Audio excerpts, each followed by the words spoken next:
Saya mau sampaikan di sini ya.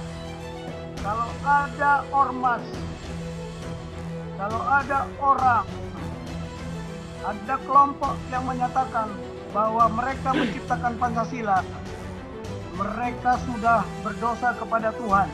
Karena yang menciptakan itu Tuhan. Ya. Tapi di Indonesia ini aneh. Bung Karno aja sendiri tidak berani mengatakan saya menciptakan Pancasila, saya menggali Pancasila.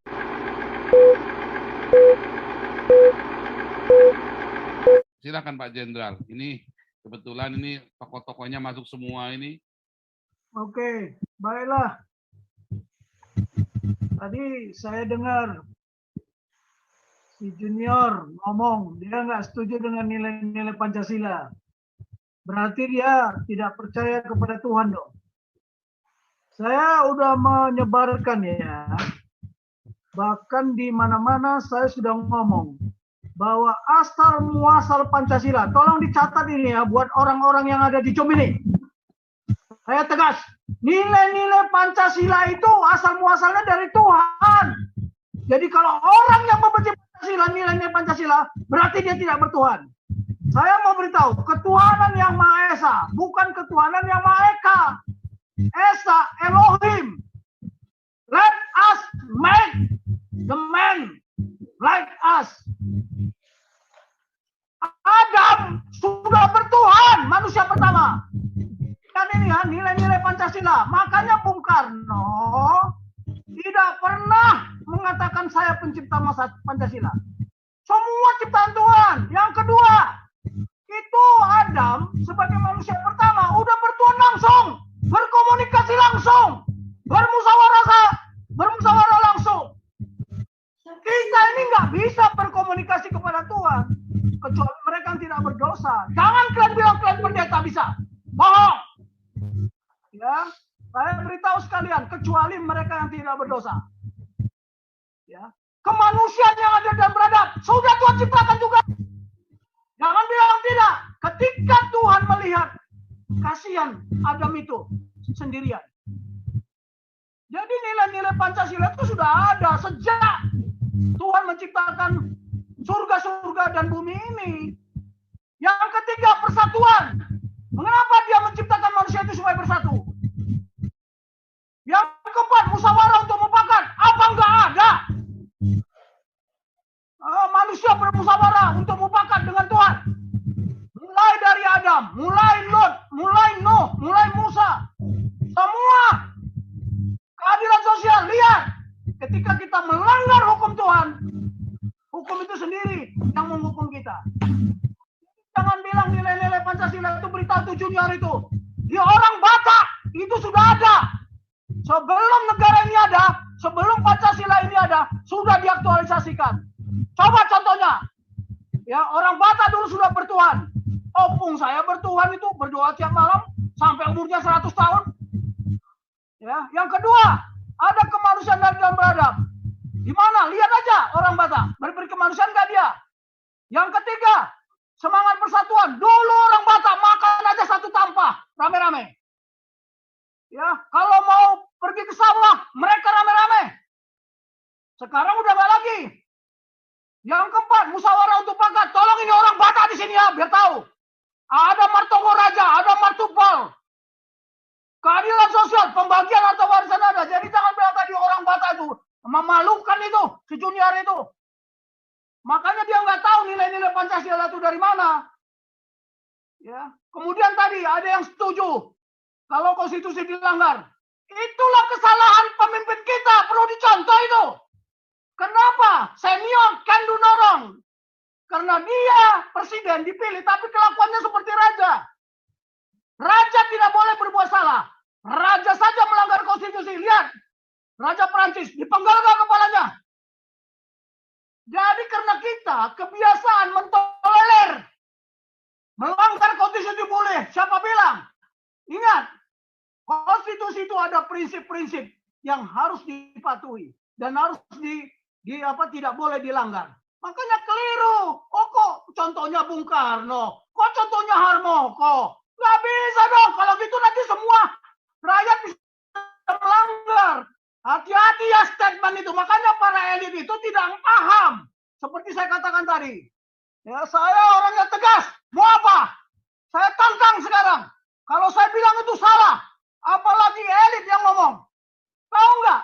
Apa gunanya hukum dibuat? Apa hukum itu digunakan? Jika kita melanggar hukum itu, maka ada resiko yang harus kita tanggung. Melanggar hukum Taurat, melanggar hukum kasih, ada resiko dong. Jadi jangan coba-coba kita melanggar prinsip yang sudah kita sepakati. Siapapun dia, katanya hukum itu berlaku kepada semua orang, tidak memandang bulu. Hati-hati, ini statement-statement pejabat ini. Saya bilang ini pejabat apa? Jabatannya aja hebat, titelnya aja hebat. Tapi kelakuannya nggak benar. Jangan bikin begitu, nanti semua orang melanggar. Makanya terjadilah hal-hal yang seperti ini. Melanggar konstitusi, lihat di negara lain. Hukumannya apa? Pancung. Hati-hati loh. Nah, kemungkinan masalah face to face, masalah gereja. Ya saya bilang, kita memang hidup di Indonesia ini tidak paham makna dan substansi yang terkandung di dalam Undang-Undang Dasar. Saya beritahu tadi Pak Beta Maluku ya. Tolong kita pahami dulu lah. Di Undang-Undang Dasar kita memang di pembukaan tidak disebutkan bentuk negara. Tapi di pasal 1 itu jelas bentuk negara Indonesia ini adalah negara kesatuan Republik Indonesia. Tolong ini banyak yang dulu pernah saya jelaskan. Bedanya negara persatuan dan negara kesatuan. United States of America, kita bukan unity, beda. Antara persatuan dan kesatuan itu beda. Kalau persatuan itu terdiri dari beberapa negara. Kalau kita cuma satu negara yang menyatu. Tolong dulu, ini nanti makanya saya melihat banyak sekali lah, jangankan elit, kita sendiri belum paham. Ya, kita sendiri belum paham. Tetapi mengapa sekarang ini terjadi seperti ini? Karena ini kan sudah saya bilang, kita hidup di era global. Era globalisasi yang membawa apa? Aturan-aturan ya yang tidak tahu siapa sang pengaturnya.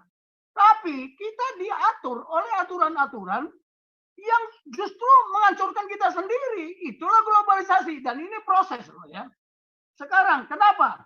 Kita jangan melihat di bumi Indonesia saja. Lihat di wilayah Timur Tengah, lihat di Eropa. Bagaimana masjid-masjid itu pun dihancurkan.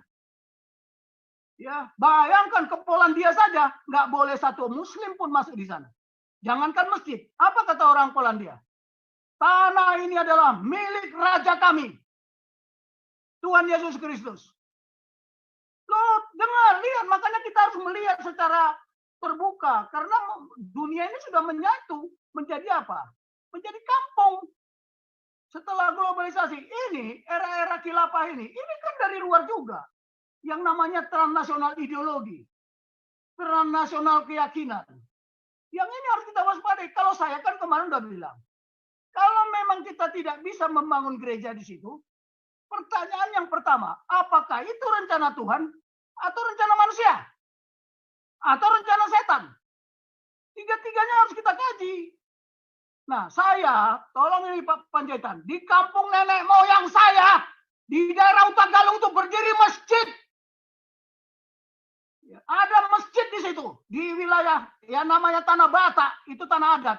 Ada masjid di situ, nggak diapa-apain. Jadi mungkin kalau di wilayah Panjaitan nggak ada, nggak apa-apa. Tapi di wilayah saya, yang namanya turunan Guru Mangaloksa, itu ada Utagalung, ada Tobi Pangabean. Di Utagalung itu ada.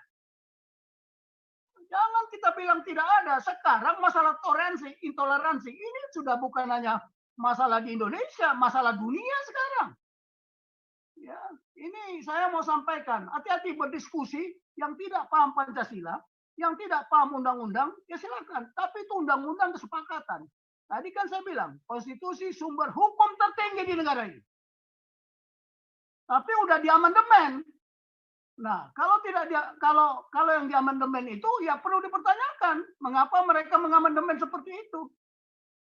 Dan ingat ya, bahwa sekarang ini sedang terjadi. Tolong Pak Paul tayangkan barusan yang saya kirim. dampak pergeseran paradigma dunia, ya regional, nasional. Coba lihat, tadi ada saya kirim itu. Ada beberapa. Saat ini dengan pergeseran paradigma ya yang demikian dasarnya, pertama apa? Rakyat ini sudah tidak percaya sama pemerintah yang berkuasa. Artinya yang memiliki otoritas. Bukan ini, satu lagi kalau nggak salah. Satu lagi Pak Paul, ada satu lagi, bukan ini. Tadi ada beberapa kalimat itu, yang terakhir. Coba lihat. Jadi tolong kita, karena kita tidak mengerti, kita tidak paham, baik itu knowledge kita pun kurang, bagaimana kita memahaminya, makanya keputusan juga kita nggak paham, gitu loh. Coba yang terakhir Pak Paul, yang terakhir saya kirim, nah ini. Inilah dampak dari perubahan. Dari kemarin saya sudah ngomong berkali-kali. The power of change. You cannot control the change. Ya, but you can manage. Kita tidak bisa mengontrol perubahan. Nggak bisa. Dulu masalah pembangunan gereja di arah Orde Lama atau jangankan Orde Lama, sebelum Indonesia merdeka, nggak ada masalah itu. Nah sekarang, setelah terjadi pergeseran paradigma, gara-gara era globalisasi ini, apa? Munculnya ketidakpercayaan. Kepada siapa? Kepada pemerintah yang berkuasa, yang memiliki otoritas. Penegakan hukum yang tidak berkeadilan. Nah ini memang dampaknya ya begini. Kebebasan yang kebablasan dan sangat sulit dikontrol. Nah terjadinya kompromi. Ini, perhatikan ini. Dan permisif. Pakeu, sungkan untuk menegur. Nah yang paling parah ini munculnya budaya kekerasan. Lihat kasus GKI Jasmine. Coba pelajari latar belakangnya. Nah kebangkitan kekuatan massa. Lebih takut sekarang pejabat ini kepada ormas. Ya, lebih takut. Ini. Kemudian munculnya ideologi baru. Munculnya konflik agama. Nah, ini yang perlu diwaspadai. Nah ini tidak ada waspada lagi. Gara-gara apa? Gara-gara reformasi. Yang tidak siap. Ini lagi. Matinya budaya nasional. Konflik paradigma. Konflik terminologi. Kenapa? Reformasi yang dilakukan 23 tahun yang lalu. Tidak ada konsep. Siapa biang keroknya itu? Pelajari. Jadi kalau elit di atas, dia hanya membuat aturan-aturan di bawah yang berkelahi. Tolong bedakan antara strategi dengan taktik ya. Sasarannya sama. Kalau strategi itu di level yang paling atas. Tapi kalau taktik di level akar rumput. Ya, kita nggak tahu bagaimana dari strategi bisa mendukung pelaksanaan taktik. Ini kan saya bilang konflik paradigma, konflik terminologi. Bukan hanya di Indonesia toleransi intoleransi itu terjadi. Ngomongnya di depan toleransi, tapi di belakangnya intoleransi. Ya sekarang kita harusnya ada apa namanya? Ya rembuk nasional lah. Bagaimana baiknya bernegara ini? Sekarang manusia ini sudah salah kaprah karena terobosan pendidikan yang selama ini ya 23 tahun itu cukup besar loh itu ya, cukup lama loh ya. Anak-anak yang berumur 8 tahun waktu itu sekarang udah umur berapa? 30 tahun. Mereka itu sudah dicecokin apa? Pengetahuan yang tidak kepada kewawasan kebangsaan, kewaspadaan nasional, ketahanan nasional, kepentingan nasional. Ingat ya, kepentingan nasional. Saya katakan tadi, kepentingan nasional ada di konstitusi. Kalau tidak mau melanggar itu ya terjadilah begini-begini sekarang. Jadi jangan tadi ada yang ngomong, wah saya nggak setuju dengan Pancasila, keluar aja dari negara ini. Nah ingat, negara ini adalah suatu organisasi. Di mana di situ ada rakyat, warga negara. Nah sekarang saya tanya, kalau kami di militer jelas, begitu ada organisasi militer, apa yang pertama?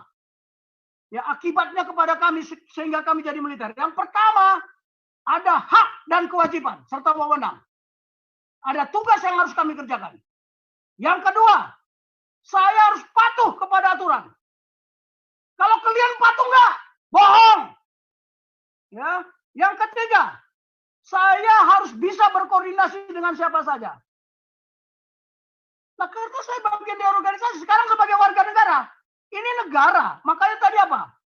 Saya katakan tadi, konstitusi itu merupakan apa? merupakan sumber hukum tata negara, menata negara. Ya. Warga negara harus tunduk nggak? Harus tunduk. Kalau tidak tunduk, namanya apa? Pengkhianat. Jadi jangan bilang konstitusi boleh dilanggar. Pengkhianat itu. Saya berani diskusi sama dia. Buktikan bahwa dia sudah berbuat apa buat negara ini. Nanti kita buktikan bahwa mereka tidak berbuat apa-apa. 75 tahun negara ini. Masih gombal kayak begini rakyatnya. Masih banyak yang penyakitan. Banyak yang belum merasakan keadilan. Saya tegas ini kalau orang-orang di Zoom ini, saya tegas mengatakan seperti ini. Yang pahit saya berikan, tidak ada yang manis-manis. Supaya yang pahit itu bisa jadi obat. Berpikirnya gimana sih, saya nggak setuju. Kalau nggak setuju, jangan masuk ke ruangan ini. Saya kan udah bilang Pak Paul, kita bicara kebenaran di ruangan ini. Ya, kalau nggak saya tinggal. Makanya bagaimana kita menjadi pejuang-pejuang kebenaran sejati. Kebenaran itu yang mana? Nah, kalau bernegara ini tidak ada lagi jalan lain, ya berkonstitusi. Kalau melanggar konstitusi, sama aja pengkhianat. Separatis ideologi. Separatis konstitusi. Itu.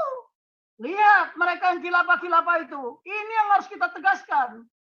Jadi kalau mereka tetap mengotot mendirikan negara khilafah, berdasarkan syariah, bukan negara kesatuan Republik Indonesia yang berdasarkan konstitusi dan ideologi Pancasila, perang, itu jawabannya. Merdeka, berpisah, itu jawabannya. Kalau mau tahu, viralkan ini sama mereka. Saya nggak takut. Kalau tentara takut untuk apa? Kami tentara nasional. Makanya ada kata-kata nasional, bukan tentara khilafah. Ya, tapi udah banyak juga ini terpapar ini. Saya nggak yakin, ya. Kita kemarin dengan 51 sama 49 itu khilafah udah separuh loh. Itu yang berhak memilih, yang tidak berhak memilih. Ini yang harus kita waspadai. Makanya perlu ada rembuk nasional. Kalau tidak ada rembuk nasional, negara ini pecah. 2024 itu tantangan kita pertama.